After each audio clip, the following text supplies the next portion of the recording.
ஆகாஷ்வாணி எனைத்தானும் நல்லவை கேட்க வழங்குகிறார் முனைவர் எஸ். ஷகிலா பானு அவர்கள். நம் தமிழருக்கே உரிய மிகச்சிறந்த பண்புகள் அப்படின்னு ஒரு பட்டியலிட்டால் நிறைய இருக்குங்க. அதில் முக்கியமான ஒரு பண்பை பற்றி தான் இன்று நம்ம பார்க்க போகிறோம். அதாவது அடைக்கலமாக வந்த பொருளை காப்பாற்றுவது.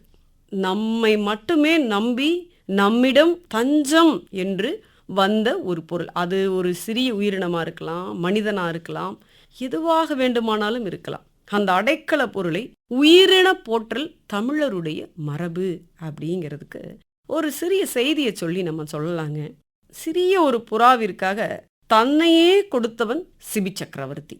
நாம் எல்லோரும் அறிந்த ஒரு விஷயம்.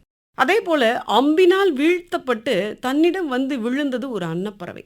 அந்த அன்னப்பறவைக்காக வாதிட்டு வென்றவர் தான் சித்தார்த்தராகிய புத்தர். இதுவும் நம்ம கேள்விப்பட்ட செய்தி. 50 காப்பியங்களுள் ஒன்றான சிலப்பதிகாரம் நம் தமிழர் காப்பியம். இந்த அற்புதமான காப்பியத்துல தங்களுக்கு பிடித்த கதாபாத்திரம் யார் யார் அப்படின்னு கேட்டா ஒவ்வொருவரும் ஒவ்வொரு கதாபாத்திரத்தை நீங்க சொல்லுவீங்க. கற்புக்கரசி கண்ணகி சிறந்தவள், கணிகியர் குலத்தில் பிறந்திருந்தாலுமே ஒருவனுடனே வாழ்க்கையை வாழ்ந்தவள் மாதவி, அதனால் அவள்தான் சிறந்தவள்.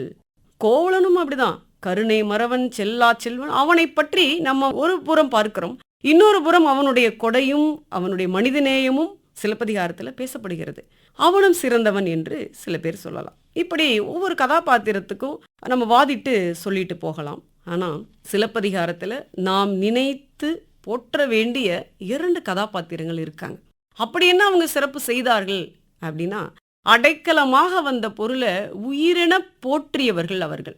அந்த இருவர் யாரென கேட்டால், ஆயர் குலத்தில் பிறந்த மாதரி என்ற பெண். இந்த மாதரி யார் அப்படின்னாங்க, மதுரையில கண்ணகிக்கும் கோவலனுக்கும் அடைக்கலம் கொடுத்த ஒரு ஆயர் குலப்பெண். கண்ணகியும் கோவலனும் தன் இல்லத்திற்கு வந்திருக்காங்க, அடைக்கலம் கொடுக்கறாங்க. மாதிரி வேண்டிய பொருள் உதவி எல்லாம் செய்யறாங்க.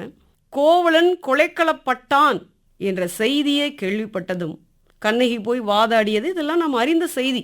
ஆனால் இந்த மாதிரி என்ன செய்யறாங்கன்னா, தன்னிடம் அடைக்கலமாக வந்த பொருளை காப்பாற்ற முடியவில்லையே என்று மனம் நொந்து போய் தற்கொலை செய்து கொள்கிறார் மாதிரி என்ற பெண்.